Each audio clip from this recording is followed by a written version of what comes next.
Bismillahirrahmanirrahim. Assalamualaikum warahmatullahi wabarakatuh. Baik teman-teman sekalian, pada sesi kali ini kita akan berdiskusi mengkaji tentang sejarah Islam di negeri Iran. Sebelum kita membahas tentang perkembangan Islam di Iran, kita harus memahami terlebih dahulu tentang timeline sejarah Islam di Iran. Jadi yang hari ini kita sebut sebagai Iran itu sebenarnya pada masa sebelumnya itu dikenal dengan sebutan Persia. Dan nama Persia itu jauh lebih populer dibandingkan nama Iran. Meskipun sebenarnya nama Iran ini sebenarnya nama yang diambil dari akar sejarah Persia pada masa kuno. Tetapi dia lebih populer untuk menyebut Persia modern. Nah, kalau kita lihat di peta ini peta Iran hari ini. Sedangkan pada periode-periode sebelumnya, apa yang kita sebut sebagai Persia itu wilayahnya lebih luas daripada negara Iran hari ini. Ini peta politik, bukan peta kebudayaan ya. Kalau Irak itu secara politik memang sekarang menjadi negara yang terpisah dari Iran. Bahkan dalam beberapa waktu tertentu di dalam periode sejarah terjadi ketegangan antara Irak dengan Iran, sempat terjadi perang. Tetapi sebenarnya Irak itu adalah bagian dari Persia pada masa kuno, pada masa lampau. Artinya pembagian negara saat ini hanya pembagian politik. Sedangkan secara kultural Iran dengan Irak itu sebenarnya masih sama kulturnya. Nah, sejarah Persia itu sudah sangat panjang. Dan pada masa Rasulullah itu sudah ada persentuhan dengan negara Persia, yaitu ketika Rasulullah mengirim surat kepada beberapa raja yang ada di sekitar Jazirah Arab. Salah satu raja yang dikirimi surat oleh Rasulullah pada saat itu adalah Raja Persia atau Kisra. Dan cerita ini sudah sangat terkenal sekali di dalam buku-buku sejarah Islam. Nah, Persia itu masuk menjadi wilayah Islam secara penuh itu pada masa Umar bin Khattab, yaitu pada tahun 644 Masehi dalam sebuah perang besar yang di dalam sejarah dikenal sebagai perang Ctesiphon atau dalam sejarah Islam disebut sebagai perang Al-Madain. Jadi Al-Madain itu atau Ctesiphon itu adalah ibu kota Persia pada saat itu, yang raja terakhirnya adalah Yazdegerd II, yang pada masa Umar bin Khattab itu berhasil ditaklukkan sepenuhnya. Sebelum Umar bin Khattab sudah ada usaha-usaha untuk melakukan perluasan ke wilayah Persia. Misalnya pada masa Abu Bakar, ketika masa Abu Bakar itu Abu Bakar sudah membagi pasukan menjadi dua, satu pasukan ke barat, satu pasukan ke timur ke wilayah Persia. Dan perang Ctesiphon ini bukan perang pertama dalam sejarah konflik militer antara Islam dengan Persia. Sebelumnya sudah ada perang-perang yang lain, diantaranya perang Qadisiyah. Tetapi perang penghabisan yang mengakhiri kerajaan Persia itu adalah pada masa Umar bin Khattab, yaitu pada perang Al-Madain tersebut, yang taksiran sejarahnya ada pada tahun 644 Masehi.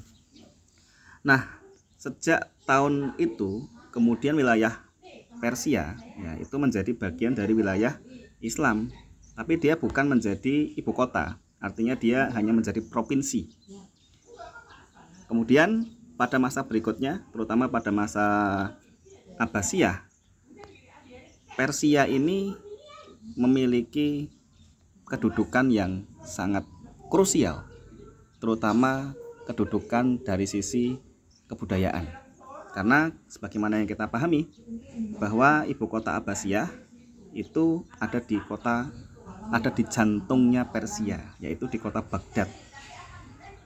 Kota Baghdad ini dulunya dalam masa kuno, dalam periode kuno itu dikenal dengan nama Mesopotamia, yaitu satu wilayah yang sangat subur yang diapit oleh dua sungai, ada sungai Tigris dan sungai Eufrat.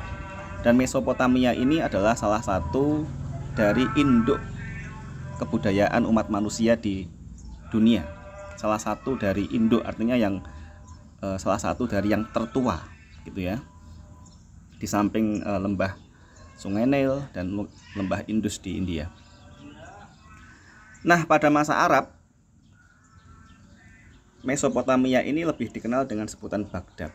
Jadi ketika Abbasiyah itu menggeser ibu kota dari Arab ke Persia atau ke Baghdad, itu kemudian corak kebudayaan Abbasiyah itu lebih dominan corak kebudayaan Persia. Jadi Persia memiliki positioning dari sisi kultural pada masa Abbasiyah, meskipun tidak punya positioning dari sisi politik. Tetapi kalau kita melihat dari periode 750 Masehi sampai 1000 Masehi, sebagian besar ilmuwan yang muncul, ilmuwan muslim ya, yang muncul dalam sejarah Islam itu adalah ilmuwan-ilmuwan muslim yang beretnis Persia. Nanti bisa dicek ilmuwan-ilmuwan atau ulama agama yang muncul pada periode 750 Masehi sampai 1000 Masehi atau sampai pada periode Ibnu Sina, itu sebagian besar adalah para ilmuwan-ilmuwan yang beretnis Persia. Jadi mereka Persia ini punya positioning kebudayaan yang sangat kuat, punya sentralitas pada aspek kebudayaan yang sangat kuat, meskipun tidak punya otoritas dari sisi politik atau tidak punya peran dari sisi politiknya. Nah, kemudian pada saat Abbasiyah itu runtuh ya 1253 oleh serangan Mongol, nanti berdiri kerajaan besar di wilayah Persia ini yang namanya Kerajaan Safawi. Dan Kerajaan Safawi ini adalah salah satu kerajaan terbesar di abad pertengahan. Bersamaan dengan berdirinya Safawi itu nanti ada kerajaan Turki Utsmani, ada kerajaan Monggol di India. Dan Safawi ini menegaskan diri bahwa dia bermadhab Syiah. Jadi Islam di Persia itu adalah Islam yang beraliran Syiah. Jadi zaman dulu memang ajaran-ajaran Syiah ini berkembang cukup pesat di wilayah Persia. Nah, kemudian setelah era Safawi nanti ada kerajaan kecil yaitu Kerajaan Asfariyah yang kemudian dilanjutkan oleh Kerajaan Qajar. Nah, ketika kita berbicara tentang sejarah Islam modern, kita berbicara tentang sejarah Islam di Persia atau di Iran pada masa dinasti Qajar yang memerintah sekitar 200 tahun.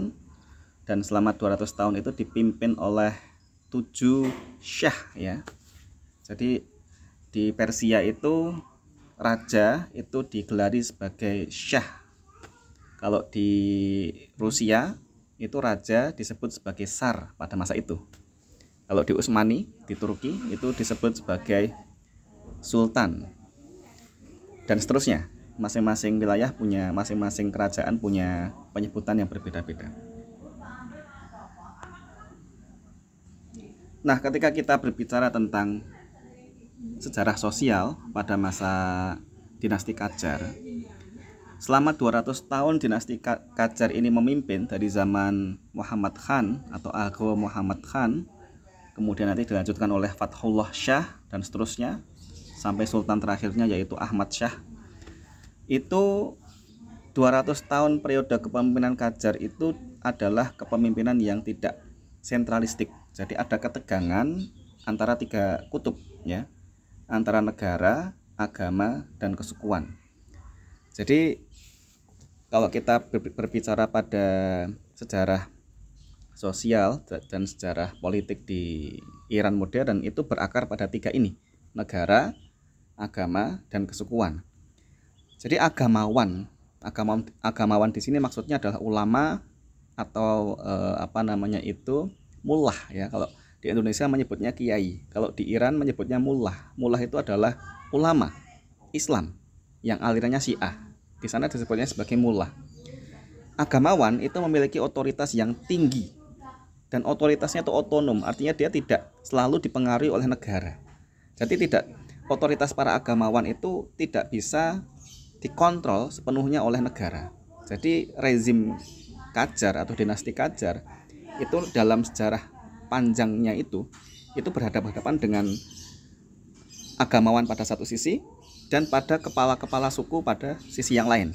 Jadi kesukuan di Iran itu juga sangat tinggi sekali, sangat kuat. Kepala-kepala suku itu banyak yang punya otonomi, dalam artian secara de facto mereka memimpin sukunya dan kepemimpinan mereka itu tidak dikontrol sepenuhnya oleh negara.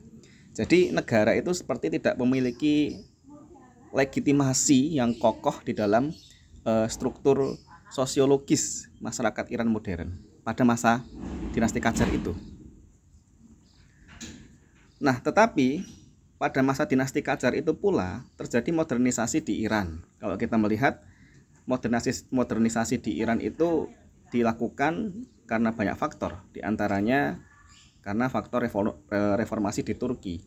Sebagaimana yang telah kita bahas bahwa pada tahun 1923 itu Turki atau Kesultanan Utsmani itu kan mereformasi diri, ya. Artinya ide tentang monarki itu luntur, ya, punah gitu ya. Kemudian gagasan-gagasan modernisme barat itu masuk ke dalam terutama di kalangan intelektual muda Turki, yang kemudian muncul satu kesepakatan untuk mereformasi Turki dari yang sebelumnya berbentuk kesultanan menjadi republik.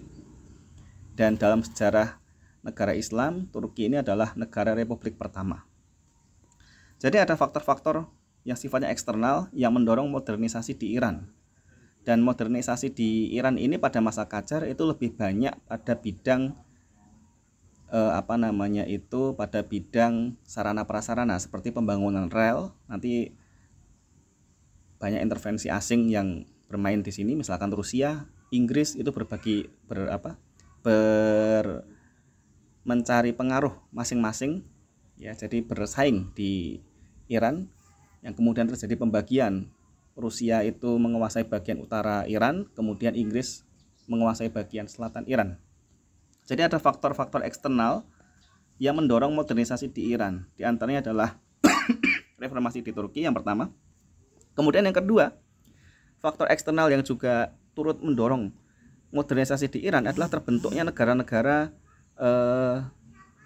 parlementer di Eropa. Jadi kerajaan-kerajaan di Eropa pada tahun itu kemudian mereformasi, ya, dirinya dari yang awalnya kerajaan menjadi republik modern, yang kekuasaan kepala negaranya itu dibatasi oleh konstitusi yang diterbitkan atau diproduksi oleh parlemen. Jadi ada reformasi Turki, kemudian ada reformasi yang terjadi di negara-negara Eropa. Kemudian pada saat yang bersama terjadi revolusi Rusia, revolusi Bolshevik, ya, yang meruntuhkan monarki Rusia. Jadi Tsar Rusia itu kekuasaannya diruntuhkan oleh revolusi besar dalam sejarah yang disebut sebagai revolusi Bolshevik. Nah, kemudian muncul para intelektual muda, cendekiawan-cendekiawan muda di kalangan Iran yang berpendidikan barat dan berpikiran modernis. Di antaranya adalah Akhundzadah. Akhundzadah ini seorang cendekiawan Iran yang dia menyuarakan atau mengkritisi sistem monarki yang ada di Iran, kemudian mengusulkan dibentuknya masyarakat yang sekuler. Jadi agama dengan negara itu jangan disatu-satukan. Kemudian nanti ada cendekiawan-cendekiawan yang lain yang berpengaruh, misalkan Malcolm Khan. Malcolm Khan ini sama dengan Akhundzadah, juga mengusulkan pembentukan atau reformasi sosial di Iran untuk membentuk masyarakat Iran yang modern. Nanti juga ada tokoh lain, intelektual muda yang lain seperti Abdurrahim Talibov yang menyuarakan tentang kebebasan berpendapat. Karena pemuda-pemuda ini, cendekiawan-cendekiawan ini lahir dari pendidikan barat, maka pikiran-pikiran tentang modernisme itu kemudian yang disuarakan di dalam Iran, gitu ya. Dan ini pikiran-pikiran yang sangat berpengaruh.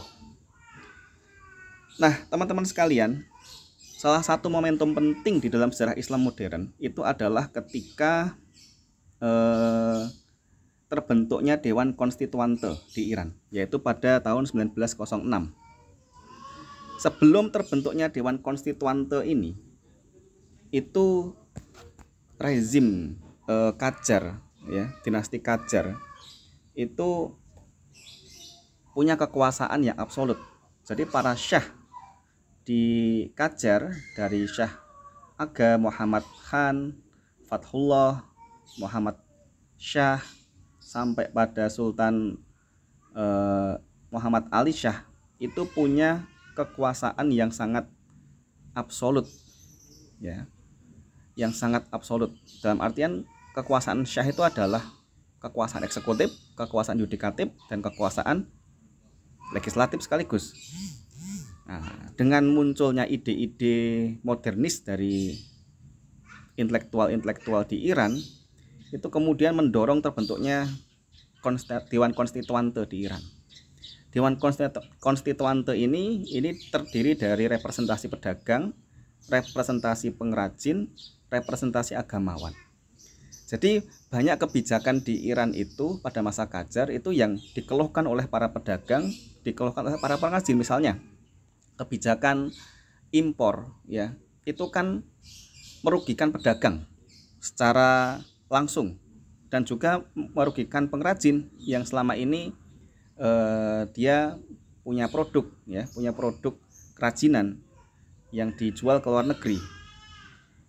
Demikian juga agamawan itu tidak, para ulama, para mullah itu tidak sepakat dengan adanya intervensi asing, gitu kan, ya, karena tidak sesuai dengan jati diri masyarakat Iran yang religius. Nah, Dewan Konstituante ini pada intinya itu mendudukkan, ya, syah di bawah parlemen. Jadi raja, setelah terbentuknya Dewan Konstituante ini didudukkan di bawah parlemen. Jadi raja itu meskipun dipilih secara monarki berbasis pada keturunan, tapi nanti raja itu atau syah itu harus tunduk di bawah aturan-aturan parlemen. Dan di sini itu secara eksplisit, ya, dicantumkan bahwa madhab resmi Iran itu adalah Islam. Dan Islam di sini adalah Islam Syiah, ya, Islam Syiah, bukan Islam Sunni sebagaimana yang ada di dalam masyarakat Turki Utsmani atau di masyarakat di wilayah Timur Tengah lainnya. Nah, teman-teman sekalian, Dewan Konstituante ini sempat mengatur dua syah di Qajar, ya, yaitu Syah Muhammad Ali dan syah yang terakhir yaitu Syah Ahmad Syah, gitu ya. Itu sempat diatur, artinya kewenangannya itu dikontrol oleh Dewan Konstituante ini. Tapi kemudian nanti pada tahun 1925, ya, itu ada kudeta yang dilakukan oleh salah satu perwira dari militer Iran sendiri yang kemudian menggulingkan kekuasaan Sultan Ahmad Syah atau syah terakhir dari dinasti Qajar, yang kemudian mendirikan dinasti baru yaitu dinasti Pahlavi. Nah, dinasti Pahlavi ini, teman-teman sekalian, itu berkuasa pada tahun 1925 sampai 1979. Bentuknya adalah kerajaan tapi konstitusional. Jadi kalau kita belajar dari sisi kronologi bentuk negara, itu kan kalau kerajaan berarti dia monarki absolut. Kalau dia berbentuk republik, maka dia konstitusional. Tapi dinasti Pahlavi atau Iran pada masa dinasti Pahlavi itu Iran atau itu negara pada masa transisi modernisasi, sehingga dia masih berbentuk kerajaan tetapi konstitusional. Jadi Dewan Konstituante yang terbentuk pada 1906 tadi itu tetap masih bertahan menjadi dewan parlemen pada masa dinasti Pahlavi. Nah, pemerintahan Pahlavi, dinasti Pahlavi ini dipimpin oleh dua orang. Dua orang ini adalah bapak dan anak, ya. bapaknya namanya Syah Reza, anaknya namanya Syah Muhammad Reza, atau kalau di dalam buku-buku sering disebut sebagai Syah Muhammad Reza Pahlavi. Dan untuk pertama kalinya di dalam sejarah Iran itu terjadi atau terbentuk pemerintahan yang stabil, yaitu pada masa dinasti Pahlavi ini. Stabilitas negara pada masa Pahlavi ini dilihat dari 3 aspek. Yang pertama, modernisasi dari sisi ekonomi. Kemudian pada masa Pahlavi ini ada orientasi penguatan pada militer. Jadi sepertiga pendapatan negara itu digunakan untuk militer, sehingga kekuatan militer itu menjadi salah satu yang diutamakan dalam rezim atau dinasti Pahlavi pada masa itu. Kemudian yang ketiga yang nanti akan memunculkan kritik dari para agamawan adalah westernisasi. Jadi negara Iran di bawah Pahlavi, dinasti Pahlavi adalah negara Iran yang sangat dekat dengan Amerika Serikat, sangat dekat dengan Barat, ya, sangat dekat dengan Barat. Jadi Amerika itu punya kedekatan yang sangat intens dan sangat dekat sekali dengan Iran, karena Amerika punya kepentingan untuk menepis pengaruh Rusia atau pengaruh Uni Soviet, ya, di bagian utara Iran, ya, terutama pengaruh Rusia pada masa Reza Pahlavi. Dan di samping Teheran sebagai ibu kota politik, itu ada ibu kota keagamaan. Jadi di Iran itu ada ibu kota agama secara informal, ya, bukan secara formal, yaitu kota Qum. Kota Qum ini menjadi pusat keagamaan di Iran. Dan di dalam kota Qum ini ada seorang tokoh yang sangat besar nanti, namanya Ayatullah Khomeini, yang dia adalah seorang yang sangat karismatik, disegani di kalangan para agamawan di Iran, yang pada masa Pahlavi itu head to head dengan kekuasaan, dengan pemerintah. Jadi kalangan agamawan. Jadi begini teman-teman sekalian, di dalam keyakinan masyarakat Iran itu sudah sangat lama itu tersebar satu keyakinan bahwa masyarakat itu tidak boleh sekuler. Masyarakat itu harus, masyarakat muslim, ya, maksudnya, ya, masyarakat itu harus memiliki satu otoritas tertinggi, yang otoritasnya itu adalah seorang ulama atau seorang agamawan, gitu ya. Keyakinan seperti ini sudah ada sejak lama sekali, gitu ya. Tapi ketika Qajar itu tidak meletus, ya, artinya hanya berbentuk ketegangan-ketegangan tetapi tidak membesar. Nah, pada masa Pahlavi ini, karena Pahlavi sangat dekat dengan Barat dan sangat tidak disenangi oleh kalangan agamawan, maka di kota Qum di Iran itu terjadi satu protes-protes, gitu ya, yang sangat besar yang dipimpin oleh Ayatullah Khomeini. Nah, dinasti Pahlavi kemudian nanti mengantisipasi hal tersebut sehingga mengasingkan Ayatullah Khomeini di Irak, diasingkan di Irak, ya. Jadi Ayatullah Khomeini adalah seorang mullah, ya, seorang agamawan, seorang pemimpin agama yang sangat didengarkan fatwa-fatwanya, dan dia menjadi juru bicara terbesar dalam perlawanan kepada pemerintah Pahlavi. Tetapi gerakan keagamaan yang dipimpin oleh para agamawan yang ikonnya adalah Ayatullah Khomeini ini membesar terus, sehingga menjadi revolusi yang sangat besar dan berujung pada revolusi besar pada tahun 1979 yang dikenal sebagai revolusi Iran. Revolusi Iran ini salah satu revolusi besar di dalam sejarah umat manusia, di samping revolusi Bolshevik di Rusia yang juga intinya meruntuhkan monarki para tsar. Revolusi Iran ini juga pada intinya meruntuhkan kekuasaan dinasti Pahlavi. Dan kemudian setelah revolusi ini berdirilah negara Republik Islam Iran. Nah, ini unik teman-teman sekalian. Jadi di dalam struktur politik negara Republik Islam Iran, yang pertama-tama Republik Islam Iran itu tidak populer, ya. Biasanya kalau negara republik itu Turki itu Republik Turki, ya, Republik Mesir, gitu kan, ya, Republik Indonesia, gitu. Ini Republik Islam Iran. Jadi secara eksplisit menyebutkan madhab atau agama di dalam nomenklatur negaranya, nama negaranya. Jadi struktur politiknya berbeda dengan negara-negara republik yang lain. Kalau negara republik yang lain itu dipimpin oleh kepala negara yaitu presiden. Kalau republik apa? Islam Iran itu sejak tahun 79 itu dipimpin oleh seorang rohbar, seorang pemimpin agung. Dan rohbar yang pertama adalah Ayatullah Khomeini. Presiden itu tidak punya otoritas sebesar presiden di negara-negara republik yang lain. Karena otoritas terbesar yang berkuasa kepada kehakiman, berkuasa kepada militer itu rohbarnya. Ya, dan baru ada dua rohbar, Ayatullah Khomeini dan Ayatullah Muhammad Ali Khomeini yang sekarang menjadi rohbar di Iran. Tetapi presiden itu demokratis, artinya dia diadakan pemilihan presiden, pemilihan umum, pilpres ya kalau dalam bahasa kita, sebagaimana yang dilaksanakan di negara-negara republik yang lainnya.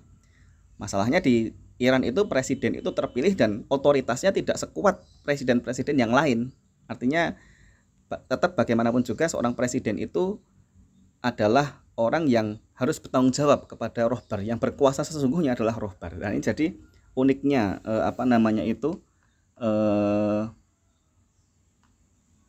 uniknya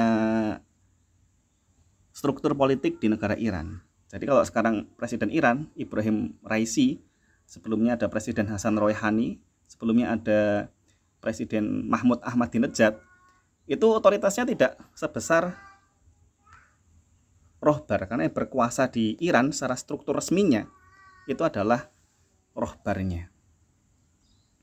Oke teman-teman sekalian, sampai di sini dulu kajian diskusi kita tentang sejarah Islam di Iran. Kita akan melanjutkan diskusi kita pada sesi-sesi berikutnya. Wassalamualaikum warahmatullahi wabarakatuh.